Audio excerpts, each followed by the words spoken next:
নমস্কার বন্ধুরা, প্রচেষ্টা বা স্টাডিতে তোমাদেরকে স্বাগত। আজকে আমি নবম শ্রেণীর ইতিহাস, আধুনিক ইউরোপের ইতিহাস ও পরিবেশ, জীবন মুখোপাধ্যায় এই বইটি থেকে ষষ্ঠ অধ্যায়ে যে অনুশীলনী প্রশ্নগুলো রয়েছে সেই প্রশ্নের উত্তরগুলো তোমাদের সামনে তুলে ধরবো। তোমরা ভিডিওটা প্রথম থেকে শেষ পর্যন্ত দেখতে থাকো, আশা করি তোমাদের খুব ভালো লাগবে।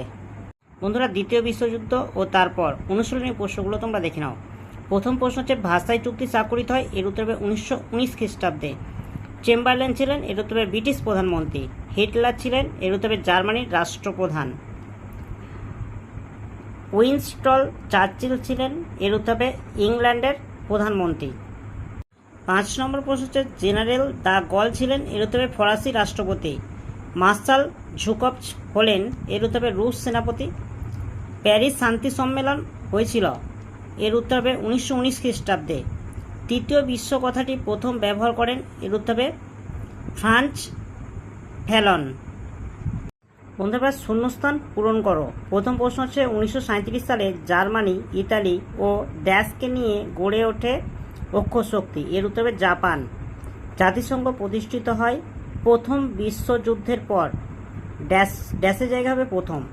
দেখো 3 নম্বর প্রশ্ন হচ্ছে পার্ল হারবার হলো একটি মার্কিন ড্যাশ, এর উত্তর হবে মার্কিন নৌঘাঁটি।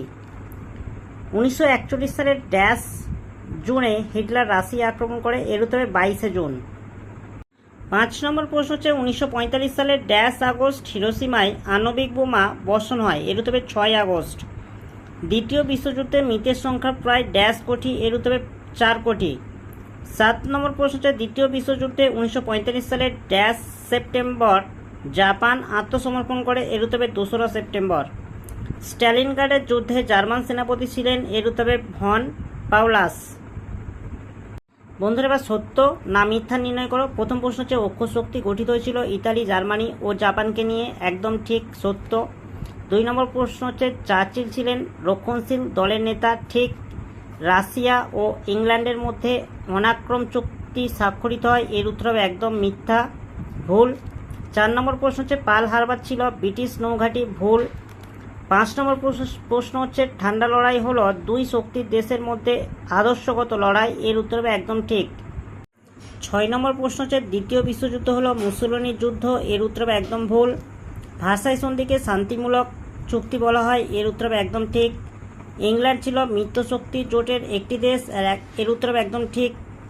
স্ট্যালিন ছিল রুশ রাষ্ট্রপ্রধান, এর উত্তর হবে একদম ঠিক। 10 নম্বর প্রশ্ন হচ্ছে দ্বিতীয় বিশ্বযুদ্ধে হাঙ্গেরি নাৎসি বাহিনীর সঙ্গে যোগ দেন, এর উত্তর হবে একদম ঠিক। বন্ধুরা, এবার বাম দিক ও ডান দিক মেলাও। প্রথম প্রশ্ন হচ্ছে হিরোশিমা নাগাসাকি, এর উত্তর হবে দেখো মার্কিন যুক্তরাষ্ট্র। ক্যাশ অ্যান্ড ক্যারি, এর উত্তর হবে দেখো জাপান। 3 নম্বর প্রশ্ন হচ্ছে নাৎসিবাদ, এর উত্তর হবে হিটলার।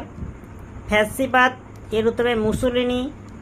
তৃতীয় বিশ্ব, এর উত্তর হবে ভারত। নেক্সট দেখো 1 নম্বর হচ্ছে ভার্সাই সন্ধি, এর উত্তর হবে দেখো জবরদস্তিমূলক সন্ধি। রাশিয়া ও জার্মানি, এর উত্তর হবে অনাক্রম চুক্তি। পল রেনো, এর উত্তর হবে মার্শাল পেতা। ভিচি সরকার, এর উত্তর হবে ফ্রান্স। রোম বার্লিন টোকিও, এর উত্তর হবে অক্ষ চুক্তি। বন্ধুরা, এবার অতি সংক্ষিপ্ত প্রশ্ন। প্রথম প্রশ্ন হচ্ছে কোন সন্ধিকে জবরদস্তিমূলক সন্ধি বলা হয়, এর উত্তর হবে ভার্সাই সন্ধিকে। 2 নম্বর প্রশ্ন হচ্ছে দালাদিয়ের কে ছিলেন, এর উত্তর হবে ফরাসি প্রধানমন্ত্রী। রোম বার্লিন টোকিও জোট কোন কোন রাষ্ট্রের মধ্যে স্বাক্ষরিত হয়, এর উত্তর হবে জাপান, জার্মানি ও ইতালির মধ্যে। 4 নম্বর প্রশ্ন হচ্ছে অক্ষশক্তি বলতে কাদের বোঝায়, এর উত্তর হবে জার্মানি, ইতালি ও জাপানকে বোঝায়। দ্বিতীয় বিশ্বযুদ্ধ কবে শুরু হয়, এর উত্তর হবে 1939 খ্রিস্টাব্দে 1 সেপ্টেম্বর। 6 নম্বর প্রশ্ন হচ্ছে ইঙ্গো রুশ চুক্তি কবে স্বাক্ষরিত হয়, এর উত্তর হবে 1941 খ্রিস্টাব্দে 22 জুন।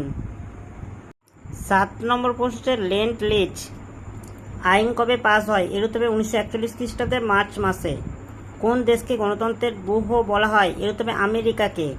পার্ল হারবারে কে কবে বোমা বর্ষণ করে, এর উত্তর হবে 1941 খ্রিস্টাব্দে 7 ডিসেম্বর, জাপান। 10 প্রশ্ন হচ্ছে হিরোশিমায় কে কবে বোমা বর্ষণ করে? এর উত্তর হবে 1945 খ্রিস্টাব্দের 6 আগস্ট আমেরিকা বোমা বর্ষণ করে। 11 নম্বর প্রশ্ন হচ্ছে দ্বিতীয় বিশ্বযুদ্ধে জাপান আত্মসমর্পণ করে কবে? এর উত্তর হবে 1945 খ্রিস্টাব্দের 2রা সেপ্টেম্বর। মহাদেশীয় শক্তিধর রাষ্ট্র কোন দেশকে বলা হয়? এর উত্তর হবে সোভিয়েত রাশিয়াকে বলা হয়। বন্ধুরা, নবম শ্রেণীর ইতিহাস 6ষ্ঠ অধ্যায় থেকে সমস্ত MCQ SAQ শূন্যস্থান পূরণ। এক কথায় উত্তর দাও, ডান দিক বাম দিক মেলাও, সত্য মিথ্যা। 1 নম্বরের সমস্ত প্রশ্নের উত্তরগুলো তোমাদের সামনে তুলে ধরলাম। যদি ভালো লাগে একটা লাইক করো, চ্যানেলে নতুন হলে চ্যানেলটাকে সাবস্ক্রাইব করবে, কমেন্টে জানাবে উত্তরগুলো কেমন হয়েছে, আর ভিডিওটা বন্ধুদের মধ্যে একটু শেয়ার করে দিও।